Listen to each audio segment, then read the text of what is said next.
ഇപ്പോൾ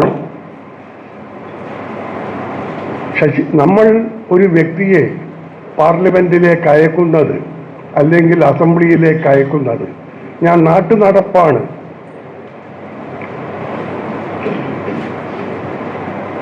ഒന്നുകിൽ അവിടെ കൂവുക, എതിർകക്ഷിയെ സംസാരിക്കുമ്പോൾ കൂവിയിരുത്താൻ വേണ്ടി, അല്ലെങ്കിൽ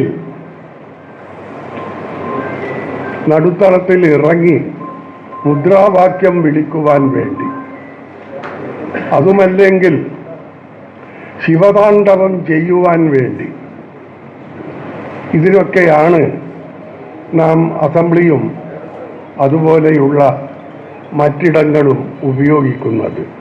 പക്ഷേ ഇതൊക്കെ ചെയ്യുന്നതിന് മുൻപായി നാം ആദ്യം തന്നെ പോയി അവിടുത്തെ ഹാജർ പുസ്തകത്തിൽ ഒപ്പിടും. എന്നാലേ അന്നത്തെ ബത്ത കിട്ടുകയുള്ളൂ. അത് വളരെ കൃത്യമായി നാം ചെയ്യാറുണ്ട്. അതും നമ്മുടെ വിപ്ലവത്തിൻ്റെ ഒരു ഭാഗം തന്നെയാണ്. ഇങ്ങനെ അയക്കുന്നത് കൊണ്ട് എന്തെങ്കിലും പ്രയോജനം ആർക്കെങ്കിലും ഉണ്ടോ? നാട്ടുകാർക്കുണ്ടോ? ഇല്ല എന്ന് പറയേണ്ടുന്ന ആവശ്യമില്ല.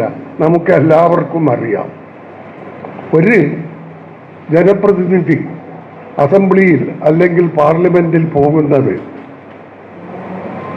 പ്രശ്നങ്ങളെ ഇഴകീറി മുറിച്ച് ഓരോന്നായി എടുത്ത് അതിൻ്റെ നന്മതിന്മകളെക്കുറിച്ച് യുക്തിസഹമായ രീതിയിൽ പരാമർശിക്കുവാൻ, അതിൻ്റെ തെറ്റുകളെ പറഞ്ഞു ബോധ്യപ്പെടുത്തുവാൻ, തള്ളേണ്ടതാണെങ്കിൽ തള്ളുവാൻ, കൊള്ളേണ്ടതാണെങ്കിൽ കൊള്ളുവാൻ സാമാജികരെ നിർബന്ധിക്കുന്ന തൻ്റെ വാക്പാടവം കൊണ്ടും യുക്തിചാതുരി കൊണ്ടും ആക്കുവാൻ വേണ്ടിയാണ് ഒരു ജനപ്രതിനിധി അസംബ്ലിയിലേക്കോ അല്ലെങ്കിൽ പാർലമെന്റിലേക്കോ പോകുന്നത്. അല്ലാതെ അവിടെ പോയി ഗുസ്തി പിടിക്കുവാനല്ല.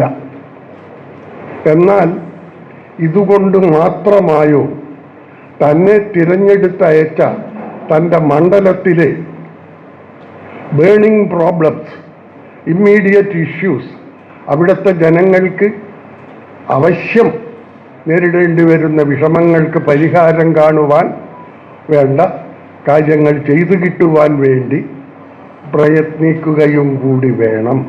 അല്ലാതെ അദ്ദേഹം UNOവിൽ ഉദ്യോഗസ്ഥനായതുകൊണ്ടോ അതല്ലെങ്കിൽ ലോകമെങ്ങും ആരാധകരുള്ള ഒരു എഴുത്തുകാരനായതുകൊണ്ടോ അല്ലെങ്കിൽ വാഗ്മി ആയതുകൊണ്ടോ മാത്രം ആ മണ്ഡലത്തിലെ ജനങ്ങൾക്ക് ഒരു ഉപകാരവും ഉണ്ടാവുകയില്ല.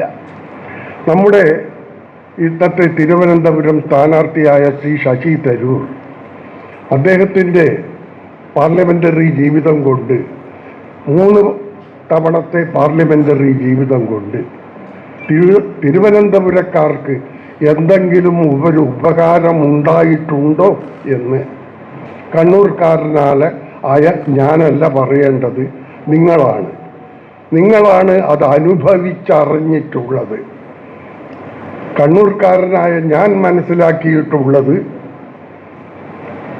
അത്തരം അനുഭവങ്ങൾ നിങ്ങൾക്കുണ്ടായതുകൊണ്ടാണ് നിങ്ങൾ കഴിഞ്ഞ 3 തവണയും അദ്ദേഹത്തിന് ഉത്തരോത്തരം വലിയ മാർജിനോടുകൂടി പാർലമെന്റിലേക്ക് അയച്ചിട്ടുള്ളത് എന്നാണ്. എത്ര വലിയ ഭൂരിപക്ഷമുണ്ടായാലും ജനങ്ങൾക്ക് വേണ്ടി അഹർനിശം പ്രവൃത്തിയെടുത്തിട്ടുള്ള ആളാണെങ്കിലും ഒരു ദുഃഖം ചെയ്തിട്ടില്ല എന്ന അന്തിച്ചർച്ചകളിൽ വന്ന് പ്രസംഗിക്കുന്ന വീരന്മാരെ, പ്രസംഗ തൊഴിലാളികളെ നാം കാണാറുണ്ട്. ഇതതുപോലെയല്ല. Proof of the pudding is in the eating എന്താണ് അനുഭവസ്ഥരായ നിങ്ങൾക്കാണ് അത് ശരിക്കറിയാം. ആരെന്തെങ്കിലും പറഞ്ഞാലും, ഏത് അന്തിച്ചർച്ചയിലെ ചർച്ച തൊഴിലാളി പറഞ്ഞാലും നിങ്ങൾക്കറിയാം അദ്ദേഹം എന്ത് ചെയ്തു എന്ന്. കണ്ണൂരിലുള്ള എനിക്കറിയാം, ഇവിടുത്തെ ഒരു വളരെ മികച്ചതായ പാത, തമിഴ്നാടിൻ്റെ അതിർത്തി വരെ പോകുന്ന പാത, അതാരാണ് അതിൻ്റെ ഉപജ്ഞാതാവ്, ആരുടെ അഹർനിശമുള്ള പ്രവൃത്തി കൊണ്ടാണ് അത് സാധിതപ്രായമായത് എന്നൊക്കെ നിങ്ങൾക്ക് നല്ലതുപോലെ അറിയാം. പിന്നെ ഇവിടെ നാമൊക്കെ ഇപ്പോൾ ഏറെ കൊട്ടിഘോഷിക്കുന്ന വിഴിഞ്ഞം തുറമുഖം, ഒരു ഘട്ടത്തിൽ അദാനി അത് വിട്ടുപോയതായിരുന്നു. പിന്നെയും അദ്ദേഹത്തെ കൂട്ടിക്കൊണ്ടുവരാൻ ഏറ്റവും അധികം അധ്വാനിച്ചത് തൻ്റെ എല്ലാ സ്വാധീന ശക്തിയും ഉപയോഗിച്ച് അതിൽ വിജയിച്ച വ്യക്തി ശ്രീ ശശി തരൂരാണെന്ന് എന്നേക്കാൾ നല്ലതോണം തിരുവനന്തപുരക്കാരായ നിങ്ങൾക്കറിയാവുന്നതാണ്.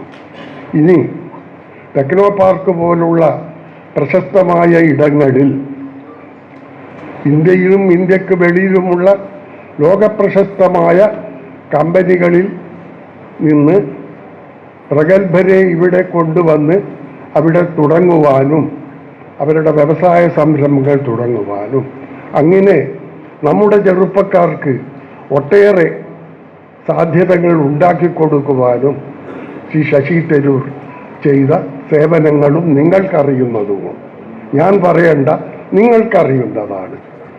ആ ശശി തരൂർ ഇതാ ഇപ്പോൾ നാലാമത്തെ തവണയും നിങ്ങളുടെ മുമ്പിൽ ഒരു സ്ഥാനാർത്ഥിയായി നിൽക്കുന്നു. നന്ദിയാണ് ഒരു മനുഷ്യന് വേണ്ട ഏറ്റവും മഹത്തായ ഗുണം, ഗ്രാറ്റിറ്റ്യൂഡ്. തിരുവനന്തപുരക്കാർ നന്ദിയുടെ വിഷയത്തിൽ പിറകിലല്ല. അവർ ഇത്തവണയും അദ്ദേഹത്തിന് ഇതിനു മുമ്പത്തേക്കാൾ അധികം വോട്ടോടുകൂടി തങ്ങളെ പ്രതിനിധീകരിക്കുവാൻ ഇന്ത്യൻ പാർലമെന്റിലേക്ക് അയക്കുമെന്ന് എനിക്കുറപ്പുണ്ട്. ഈ സമ്മേളനത്തിലെ ഏറ്റവും പ്രായം കൂടിയ വ്യക്തി ഞാനാണ്. 95ാമത്തെ വയസ്സിലാണ് ഏറിയ ശാരീരിക ക്ലേശങ്ങൾ അവഗണിച്ചുകൊണ്ട് ഞാനിവിടെ വന്ന് നിങ്ങളോട് അദ്ദേഹത്തിന് വേണ്ടി വോട്ടിന് ചോദിക്കുന്നത്. ഞാൻ കുളിച്ചിട്ട് 5 ദിവസമായി. കാരണം കുളിക്കാൻ കഴിയുകയില്ല. എൻ്റെ ഇടതുകാലിൻ്റെ പെരുവിരലിൻ്റെ നഖം അബദ്ധത്തിൽ കീറിപ്പോയി. ഞാൻ ഇവിടെ വരുന്നതിൻ്റെ തലേന്ന് രാത്രി കണ്ണൂരിലെ പ്രശസ്തനായ ഒരു സർജൻ്റെ മേശപ്പുറത്ത് ആ നഖം ശരിപ്പെടുത്താൻ കിടക്കുകയായിരുന്നു, ഏതാണ്ട് അർദ്ധബോധാവസ്ഥയിൽ. അപ്പോഴൊക്കെ എൻ്റെ മനസ്സിൽ എൻ്റെ തള്ളവിരലിൻ്റെ ഈ വേദന വേഗത്തിൽ ശരിയാകണമേ എന്നായിരുന്നില്ല. എനിക്ക് തിരുവനന്തപുരത്ത് 4-ാം തീയതി എത്തുവാൻ കഴിയുമോ എന്ന് മാത്രമായിരുന്നു. ആ വേദനയും സഹിച്ചുകൊണ്ടാണ് ഞാൻ ഇവിടെ വന്നത്.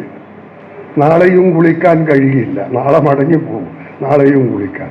പക്ഷെ ഇതൊക്കെ ഒരു നിസ്സാര വിഷയമാണ്.